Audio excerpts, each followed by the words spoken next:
حسین ابن علی تیری شہادت کو سلام امام حق تیری پاکیزہ سیرت کو سلام حسین ابن علی۔ اعوذ باللہ من الشیطان الرجیم، بسم اللہ الرحمن الرحیم۔ ناظرین گرامی السلام علیکم، میں ہوں آپ کے میزبان محمد رئیس احمد اور آپ دیکھ رہے ہیں ماہ محرم الحرام کے حوالے سے یہ خصوصی سلسلہ شہادت حق کے عنوان سے، اور اس میں ذیلی موضوعات کے ساتھ ہم حاضر ہوتے ہیں آپ کی خدمت میں، اور مختلف سوالات کے ساتھ علماء دین، مفتیان دین اور اسکالرز حضرات سے وہ معلومات آپ تک پہنچاتے ہیں کہ جو کتابوں میں ضرور موجود ہے لیکن ہمارے مطالعے میں اس وقت موجود نہیں ہے۔ بہر صورت یہ خراج عقیدت پیش کیا جا رہا ہے، سارا سلسلہ جو ہے خراج عقیدت پیش کیا جا رہا ہے شہدائے کربلا کو اور سیدنا امام علی مقام سیدنا امام حسین رضی اللہ تعالیٰ عنہ کو۔ آج مارکائے حق و باطل، اس پر انشاءاللہ بات ہوگی اور تاریخی تناظر میں بات ہوگی انشاءاللہ، اور پھر اختتام پر ہم واقع کربلا کی جانب آئیں گے۔ ہمارے ساتھ آج موجود ہیں ممتاز و معروف شخصیات علامہ سید مظفر حسین شاہ صاحب، جن سے ہم بات کریں گے انشاءاللہ اور سوالات آپ کی خدمت میں پیش کریں گے۔ علامہ صاحب ہمارے ساتھ موجود ہیں، السلام علیکم۔ وعلیکم السلام ورحمۃ اللہ۔ اور آپ کے ساتھ تشریف رکھتے ہیں ممتاز و معروف ریلیجیس اسکالر پروفیسر انوار احمد زئی صاحب، ہمارے پینل کا حصہ ہوا کرتے ہیں، آج بھی موجود ہیں۔ سر السلام علیکم۔ وعلیکم السلام۔ اور آپ کے ساتھ تشریف رکھتے ہیں ممتاز و معروف عالم دین شیخ الحدیث مفتی ابو بکر شاذلی صاحب، جو کہ ہمارے پینل کا حصہ ہوا کرتے ہیں ماشاءاللہ، اور آج بھی ہمارے ساتھ موجود ہیں۔ مفتی صاحب السلام علیکم۔ وعلیکم السلام ورحمۃ اللہ۔ اور علامہ اقبال نے کہا کہ ستیزہ کار رہا ہے ازل سے تا امروز، ستیزہ کار رہا ہے ازل سے تا امروز، چراغ مصطفوی سے شرار بولہبیست۔ اب یہ سلسلہ حق و باطل کا صرف 61 ہجری کی بات نہیں ہے کہ 61 ہجری میں واقع کربلا رونما ہوا اور وہاں حق و باطل کا مارکا ہوا۔ بات یہ ہے کہ پہلے دن سے یہ سلسلہ جاری ہے۔ اب تاریخی تناظر میں انشاءاللہ ہم بات کریں گے کہ تاریخ کیا بتاتی ہے۔ علامہ صاحب کیا فرمائیں گے اس حوالے سے کہ حق و باطل کا معاملہ تو انسانی تاریخ کا حصہ ہے، تو کہاں سے اس کا آغاز ہوتا ہے؟ بسم اللہ الرحمن الرحیم۔ دیکھیے عالم، یہ کائنات جو ہے وہ عالم اسباب ہے، بالکل، اور اللہ رب العالمین جل مجدہ نے جب اسے تخلیق فرمایا تو خود اللہ رب العالمین نے چاہا کہ ایسی قوتوں کو ظاہر کر دیا جائے کہ جو، اور ایسی باعظمت جماعت کو ظاہر کر دیا جائے کہ جن کی تخلیق کا مقصد اللہ رب العالمین جل مجدہ جو چاہتا تھا اس کا اظہار اور اس کا صدور ان نفوس قدسیہ کے ذریعے ہو۔ تو ظاہر سی بات ہے کہ جو اللہ رب العالمین کے فرامین کے پابند جو حضرات ہیں اور جو جماعت ہے، تو اس کا اظہار جب ہو سکتا ہے کہ جب سامنے مخالفین موجود ہوں، کیونکہ ہر شے اپنی ضد سے متعارف ہوتی ہے اور پہچانی جاتی ہے۔ جس طرح کہ اگر ہم اس کو سر اول سے اگر دیکھیں تو ہمارے سامنے بات آتی ہے کہ جس وقت اللہ رب العالمین جل مجدہ نے یہ ارادہ فرمایا کہ حضرت آدم علیہ السلام کو پیدا کیا جائے، تو اس وقت فرشتوں نے اللہ رب العالمین کی بارگاہ میں عرض کیا کہ یا اللہ کہ ہم تیری عبادت کے لیے کافی نہیں۔ اللہ رب العالمین نے فرمایا کہ نہیں، جو میں جانتا ہوں وہ تم نہیں جانتے۔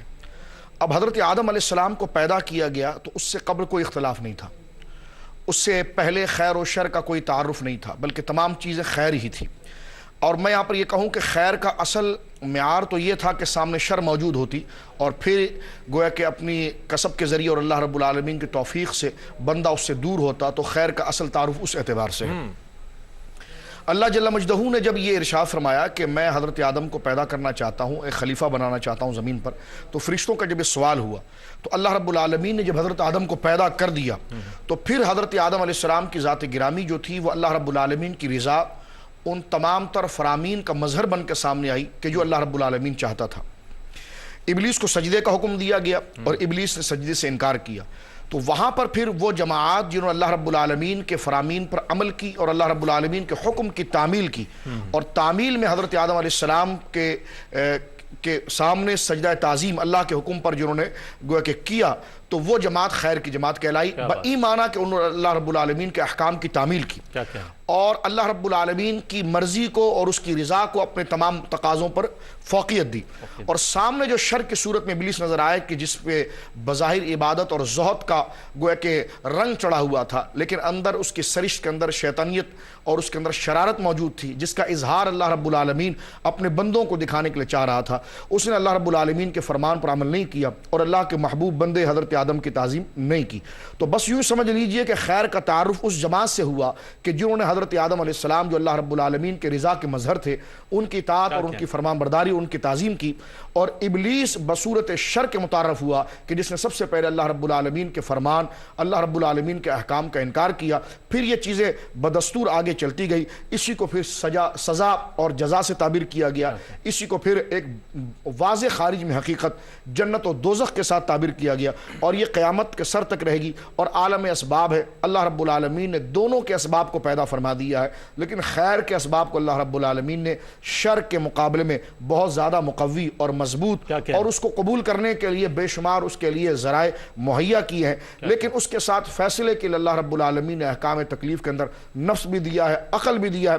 اب بندہ یہ دیکھے کہ اس نے اللہ رب العالمین کے احکام پر عمل کرنا ہے یا اپنے نفس کو خوش کرنا ہے. تو جس نے اپنے نفس کو خوش کیا وہ شر کی طرف چلا، اور جس نے اللہ رب العالمین کے احکام کی تعمیل کو قبول کیا وہ خیر کی طرف چلا. کیا کہنا اس پر ضمنی سوالات ہیں، میں انشاءاللہ ضرور شامل کروں گا. سر یہ بتائیے گا، اب ابو الانبیاء حضرت سیدنا ابراہیم علیہ السلام کی جانب آ جاتے ہیں اور نمرود کے واقعے کی طرف آ جاتے ہیں. عقل ہے محو تماشائے لب بام ابھی، عقل ہے محو تماشائے لب بام ابھی، بے خطر کود پڑا آتش نمرود میں عشق. کیا فرمائیں گے آپ؟ سبحان اللہ، آپ نے بسم اللہ الرحمن الرحیم کیفیت تھی ایسی اچھی بنا لی. میں اس پر آنے سے قبل آپ سے اجازت چاہوں گا کہ ذرا یہ حق اور باطل کی اصطلاح کو تھوڑی سی ضرور اس پر بات کر لیتے ہیں. تو جس طرح حضرت نے نہایت عمدگی سے شرح فرمائی ہے، اس کیفیت کی شرح فرمائی ہے، اور غالباً میسیج یہی ہے کہ حق تو ہے ہی اور تھا ہی اور رہے گا، لیکن حق کے مرتسم ہونے کے لیے شر کو یا باطل کو پیدا کر کے امتیازی کیفیت اللہ رب العزت نے پیش کی ہے، تاکہ دارالعمل میں یہ اندازہ ہو کہ کون ادھر جاتا ہے کون ادھر آتا ہے. کیا بات. یہاں حق جو لفظ ہے اس کے قاف میں تشدید ہے، اور جی اس تشدید کے ساتھ اس کا جو مفہوم ہے وہ اور اس کا جو مطلب ہے وہ مطابقت ہے. مرادی اعتبار سے یہ صداقت ہے، کیا کہنا، لغوی اعتبار سے مطابقت ہے. اچھا، اور کیسی مثال دی ہے لغت میں کہ حق کا مطلب ہے جڑا ہوا ہونا اصل سے، اور اصل ہی کا انداز اختیار کرنا جہاں تک ہو سکے.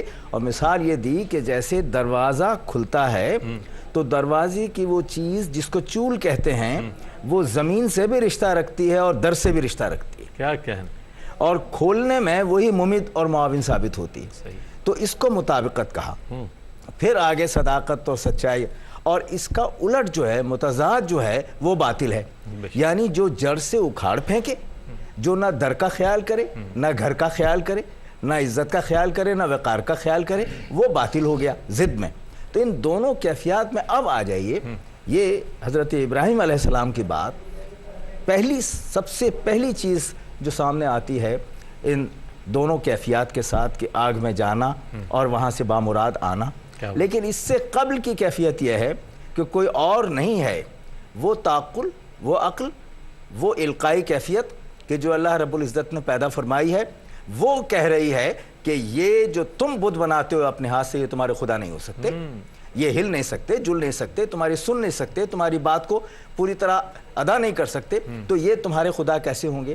جو تم چاند کو کہتے ہو غروب ہو رہا ہے، سورج غروب ہو رہا ہے، تو باقی جو ہے وہ ہے واحد اللہ، فانی جو ہے ہر چیز ہے. تو باقی کی طرف رجوع کرنا ہے. اب حالانکہ بات آسان تھا، لیکن یہ بات پیش نظر رہے کہ ان کے مقابل جو تھا اس کی تو اساس ہی اس بات پر تھی کہ وہ اپنے آپ کو حق کہلوا رہا تھا، اپنے آپ کو. یہ تو ساری علامتیں استعارات تھے. اس لیے حضرت ابراہیم کا یہ واقعہ ابتدا ہے حق کے یعنی ابتدا سے مراد اس تاریخ کے تناظر میں ابتدا ہے کہ حق کے کیفیت کو مرتسم کرنے کے لیے پہلے توڑا جاتا ہے بتوں کو، اندر کا بھی ہو وہ بت چاہے باہر کا بت ہو. کیا کہنا.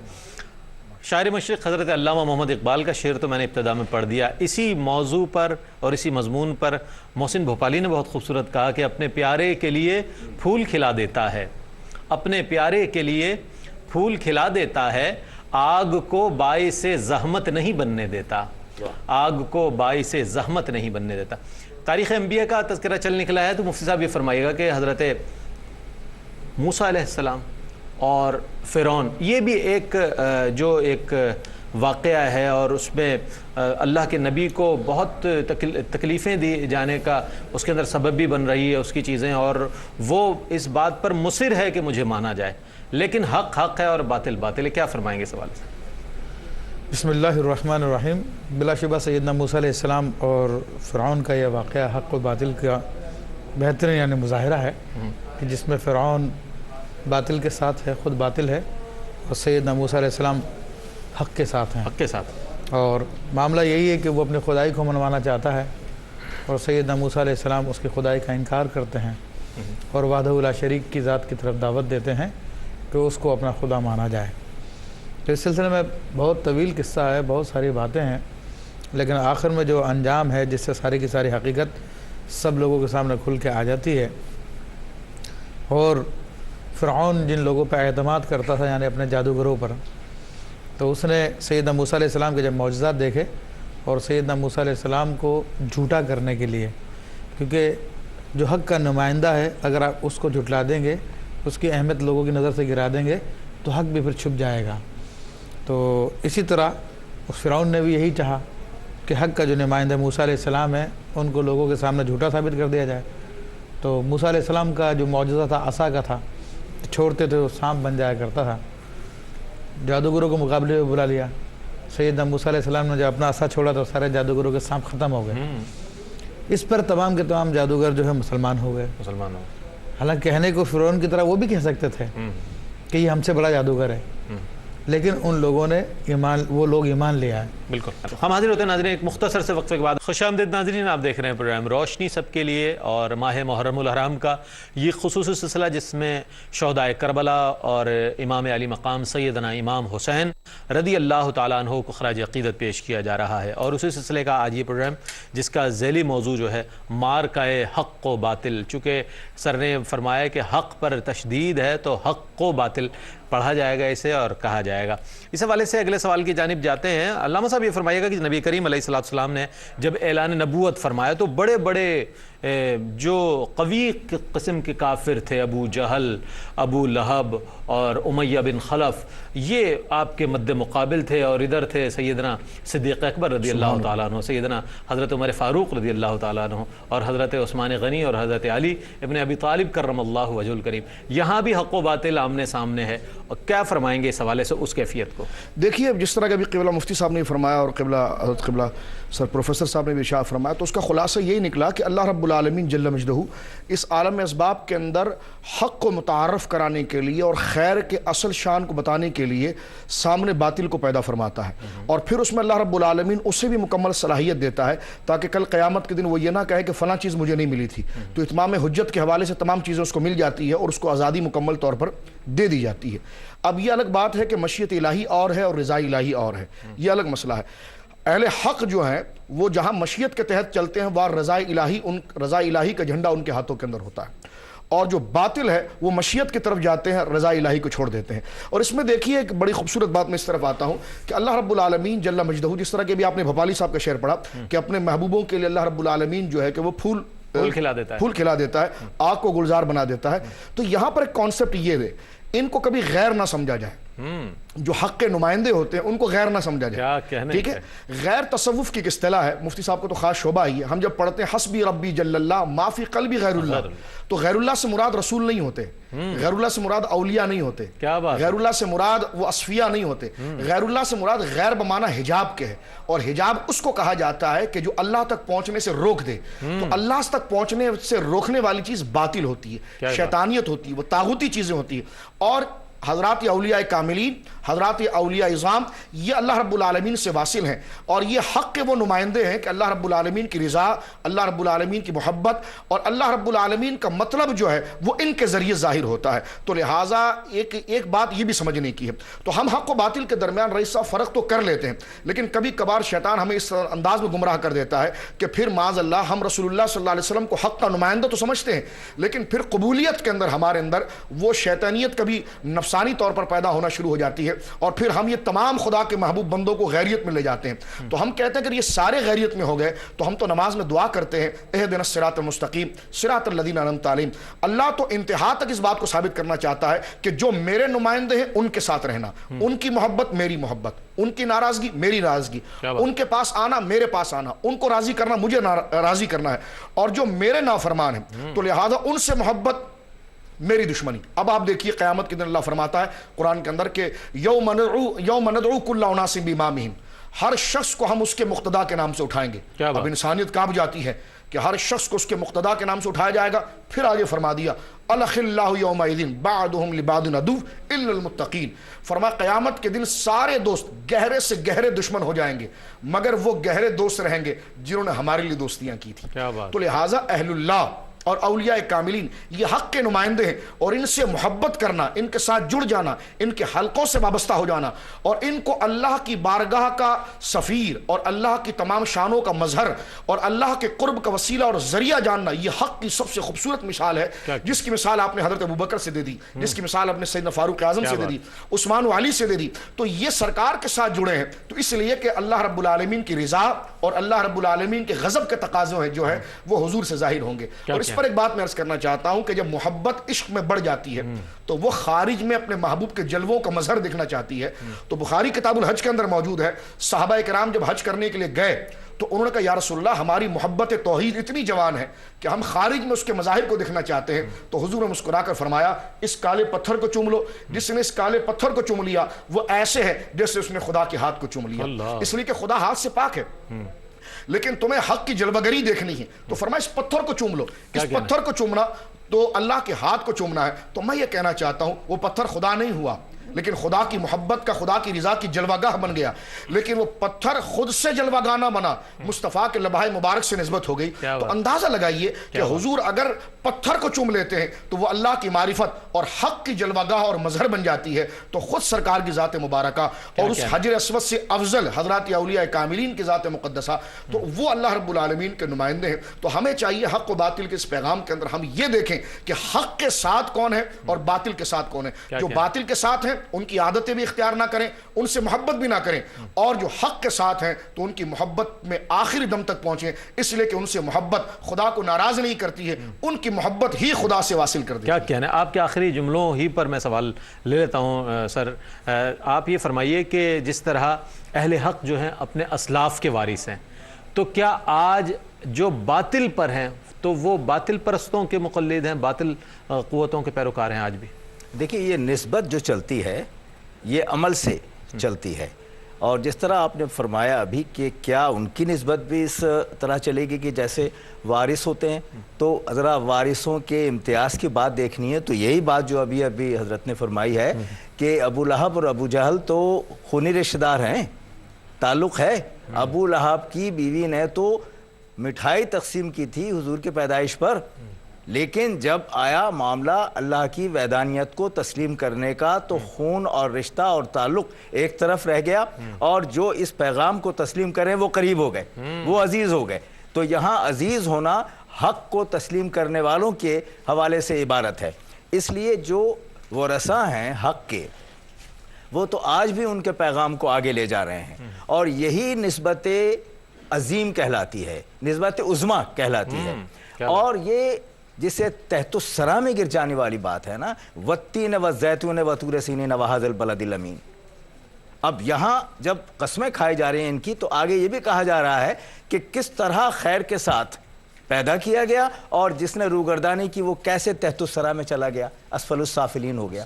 تو اسفل السافلین ہونے والوں کی کوئی نسبی تعلق نہیں ہوتا، عملی ہوتا ہے، عملی ہوتا ہے۔ اگر وہ وہاں سے عمل ختم کر کے رجوع کر لیں اور حق کی طرف آ جائیں، ان کی نسبت نہیں رہتی، لیکن حق کے جو وارث ہیں ان کی نسبت اپنے حق کے ساتھ رہتی۔ کیا کہنا ہے یہ عجیب حسن اتفاق ہے کہ میں نے جو سوال کیا پروفیسر صاحب سے وہ گزشتہ جواب سے بہت قریب تھا، اور اگلا سوال جو کرنے لگا ہوں وہ اس جواب سے بہت قریب ہے۔ صاحب کیا فرمائیں گے اس حوالے سے کہ لشکر یزید کو تو امام علی مقام سیدنا امام حسین رضی اللہ تعالیٰ عنہ کے نسب کا، ان کی نسبت کا، ان کے فضائل کا، ان کے مراتب کا، ان کے منصب کا سب علم تھا، لیکن اس کے باوجود بھی برسر پیکار تھے، کیا وجہ تھی؟ بسم اللہ الرحمن الرحیم. اسی گزشتہ بات سے جوڑتے ہوئے اور بلکہ ڈاکٹر صاحب کی بات کو آگے بڑھاتے ہوئے، جب سیدنا علی کرم اللہ وجہ الکریم نے جنگ نہروان کی تو اس کے آپ کے مقابلے میں خوارج تھے تقریباً 7,000 کی تعداد میں. تو یہ باطل کے نمائندے تھے جو آپ نے بات کہی ہے. تو یہ لوگ، ان کا یہی وتیرہ ہے، چاہے سامنے سیدنا علی کرم اللہ وجہ الکریم ہو، چاہے ان کے مقابلے میں ابراہیم علیہ السلام ہو، ان کے مقابلے میں موسیٰ علیہ السلام ہو، ابو بکر صدیق ہو، عمر فاروق ہو، عثمان غنی، علی المرتضیٰ ہو، یا امام حسین ہو. تو جو یزیدی جو ہیں یہ بھی اسی قوم سے تعلق رکھتے ہیں کہ ظاہر میں کلمہ گو ہیں، اور سیدنا حسین رضی اللہ تعالیٰ ان کے سامنے ساری کی ساری حقیقت بیان کر رہے ہیں کہ لوگوں تم مجھے جانتے ہو میں نواسہ رسول ہوں، اللہ تم مجھے جانتے ہو کہ میں جنتی نوجوانوں کا سردار ہوں، بے شک، تم مجھے جانتے ہو میں رسول اللہ کے دوش پہ سوار ہوا ہوں، بے شک، تم میں جانتے ہو میں رسول اللہ صلی اللہ علیہ وسلم کی زبان میں نے چوسی ہے. اللہ. لیکن یہ تمام باتیں ان ظالموں پہ اثر نہیں کرتی ہیں. تو ان کے دل جو ہے ان کے دلوں سے جڑے ہوئے تھے، انہیں باطل پرستوں سے جڑے ہوئے تھے. اب اس جڑنے کی وجہ دنیا کی محبت ہے. حدیث کریمہ میں آتا ہے کہ حب الدنیا راس کل خطیہ، کہ دنیا کی محبت تمام گناہوں کی جڑ ہے. تو یا تو اس میں زن ہوگا، یا زر ہوگا، یا زمین کا مسئلہ ہوگا. ان تینوں چیزوں میں سے کوئی نہ کوئی بات ہوتی ہے جو انسان کو حق سے پھیر دیتی ہے. لیکن جو حق والے ہوتے ہیں تو ان کو کوئی چیز اس سے نہیں پھیرتی. کیا کہنا مفتی صاحب، سبحان امام اللہ. حسین رضی اللہ تعالیٰ نے اپنا سب کچھ قربان کر دیا لیکن حق پہ قائم رہے. حق پر قائم رہے. کیا کہنا ہے، کیا کہنا ہے. بہت خوبصورت آپ نے جواب عنایت فرمایا. ناظرین ایک مختصر سا وقفہ. خوش آمدید ناظرین، آپ دیکھ رہے ہیں پروگرام روشنی سب کے لیے. آج مارکہ حق و باطل ہمارے پروگرام کا موضوع ہے. اس حوالے سے ہم نے سوالات تیار کیے ہیں، اور آپ نے دیکھا کہ وقفے سے قبل ہم نے امام علی مقام سیدنا امام حسین رضی اللہ تعالیٰ عنہ کے مقام و مرتبے کے حوالے سے بات کی کہ جو آدابی جانتے تھے اس سلسلے کو، وہ بھی جانتے تھے کہ یہ کس نسب سے تعلق رکھتے ہیں، کیا فضیلت رکھتے ہیں، ان کا گھرانہ کیا فضیلت رکھتا ہے، ان کے نانا سید الانبیاء ہیں. یہ سب کچھ جاننے کے باوجود لیکن باطل ایک جو فکر ہوتی ہے وہ اپنا عمل ضرور کرتی ہے، اور یہ ایک اصول ہے شروع سے. وہ جیسا کہ میں نے ابتدا میں عرض کیا تھا کہ ستیزہ کار رہا ہے ازل سے تا امروز. کیا فرمائیں گے اس حوالے سے علامہ صاحب کے واقعہ کربلا میں بظاہر یزید کو حکومت ملی اور اقتدار ملا، اور حضرت امام علی مقام سیدنا امام حسین رضی اللہ تعالیٰ عنہ، آپ کے اصحاب و انصار، آپ کے اہل بیت نے اپنی جانوں کا نذرانہ پیش کیا. لیکن روحانی طور پر جو ان کے مراتب ہیں، جو آج بھی دنیا میں ان کا نام احترام سے لیا جاتا ہے، محبت سے لیا جاتا ہے، ان کی محبت کو ایمان کا حصہ سمجھا جاتا ہے، تو یہ جو ایک وہ ہے اللہ تعالیٰ کی جانب سے ان کی فتح و نصرت جو ہے، کچھ فرمائیے گا.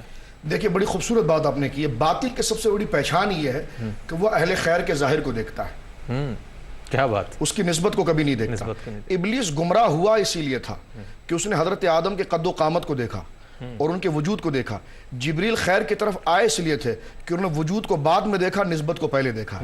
تو یہی حال یزیدی فوج کا ہوا، یہی ابن سعد کا ہوا، یہی ابن زیاد کا ہوا کہ انہوں نے حضرت امام علی مقام رضی اللہ، جس طرح آپ نے فرمایا نا کہ مرتبہ اور مقام یہ، تو یہ وہ لوگ نسبتوں کا احترام کرتے ہیں، جس طرح پروفیسر صاحب اشارہ فرما رہے تھے، وہ لوگ نسبتوں کا احترام کرتے ہیں، وہ لوگ کسی کو پرکھتے ہیں نسبتوں کے تحت کہ جن کے ضمیر زندہ ہوتے ہیں اور جن کے دلوں کے اندر دنیا کی محبت ایک درجے تک ہوتی ہے. مفتی صاحب نے جس طرح فرمایا، بڑا بنیادی پوائنٹ ہے وہ کہ جناب جو ہے کہ وہ حق کو سمجھنے کے لیے دنیا آڑ آ جاتی ہے. اب اس میں کیا لاجک ہے کہ دنیا کیوں حق کو سمجھنے نہیں دیتی؟ اس میں لاجک یہ کہ دنیا ہمیشگی کا تصور پیدا کرتی ہے. جب آپ کے ذہن میں ہمیشگی کا تصور خدا نہ کرے آ جائے، ہمارے ذہن میں ہمیشگی کا تصور آ جائے کہ میں نے یہیں پر رہنا ہے، تو مجھے کیا ضرورت ہے آپ کی عزت کرنے کی، اور مجھے کیا ضرورت ہے آپ کی زندگی کے فلسفے اور آپ کی نسبتوں کو دیکھنے کی.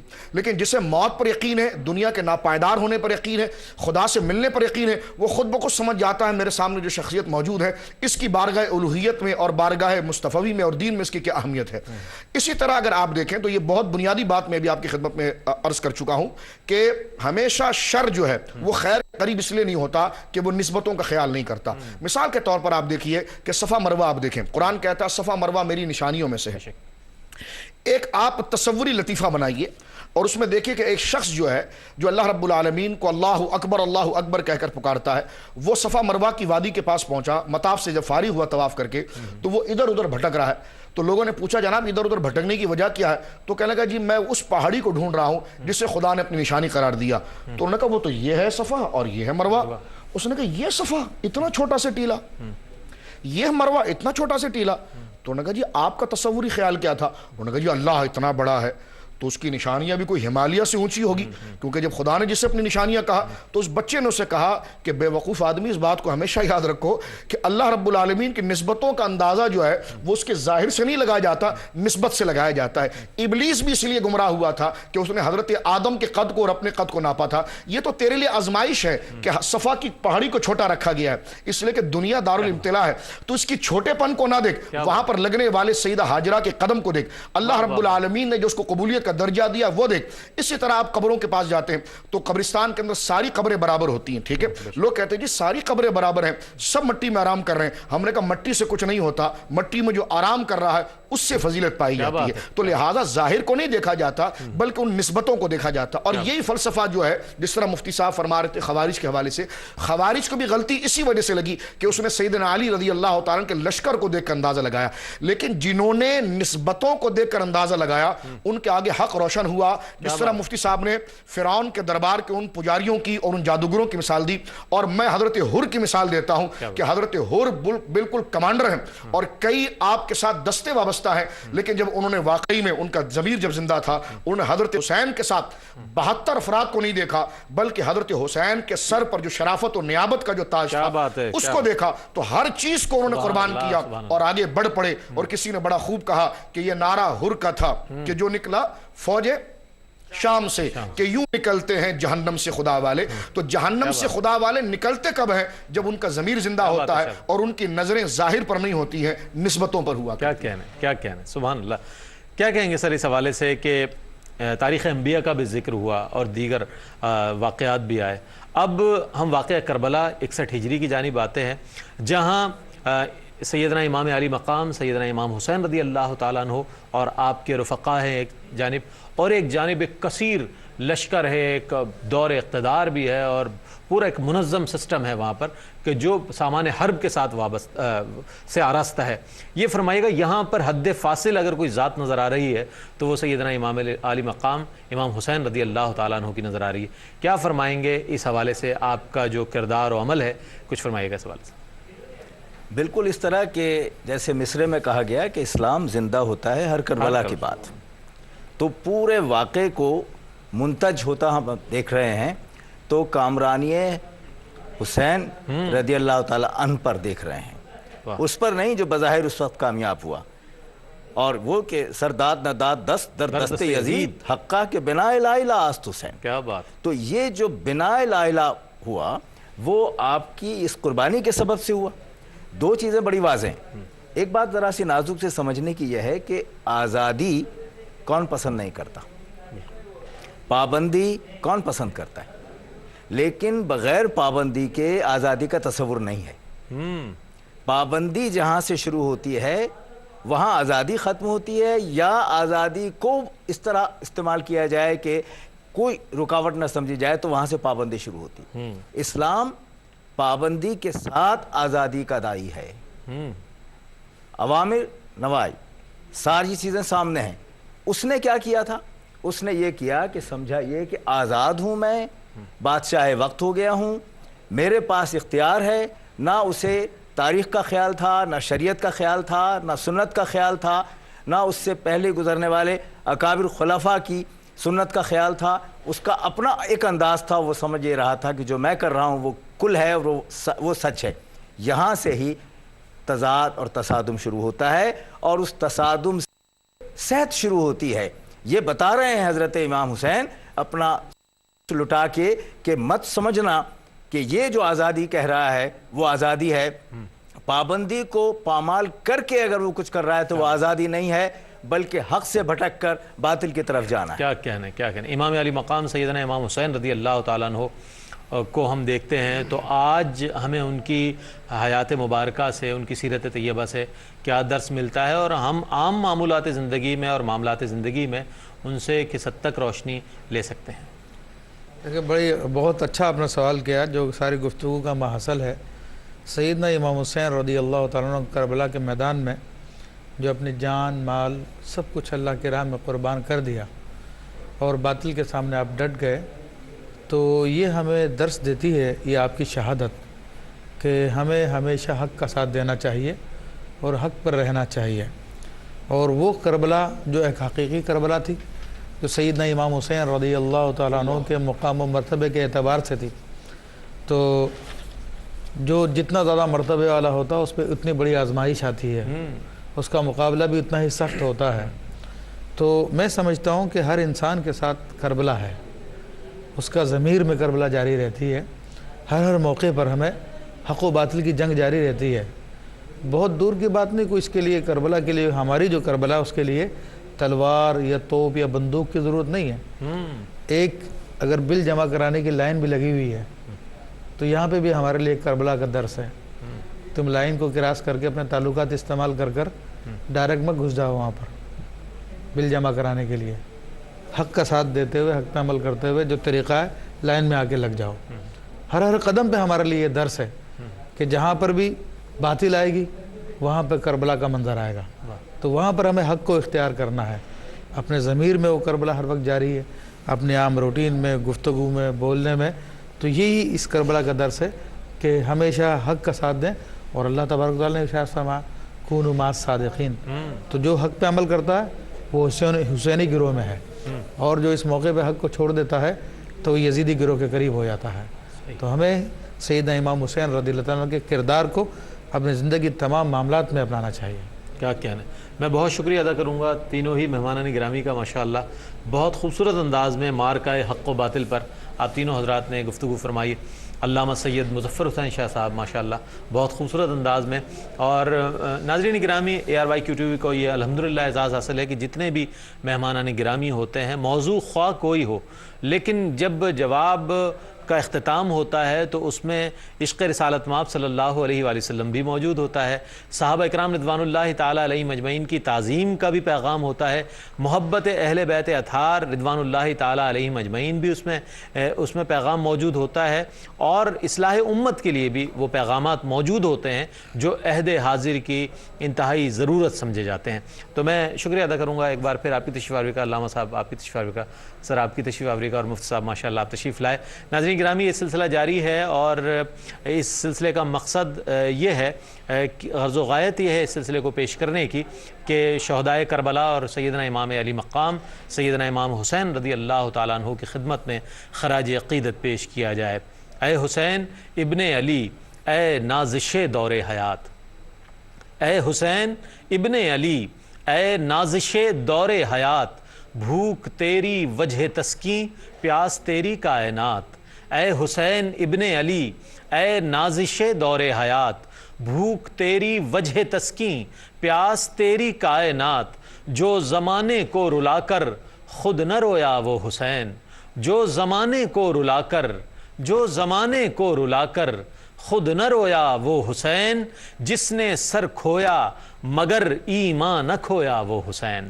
ناظرین گرامی منظوم ہدیہ عقیدت پیش کیا میں نے، اور انشاءاللہ آئندہ پروگرام میں ایک اور موضوع کے ساتھ اور مہمانان گرامی کے ساتھ، علماء دین کے ساتھ، مفتیان دین کے ساتھ اور اسکالرز حضرات کے ساتھ آپ کی خدمت میں حاضر ہوں گے۔ تب تک کے لیے اپنے میزبان محمد رئیس احمد کو اجازت دیجیے۔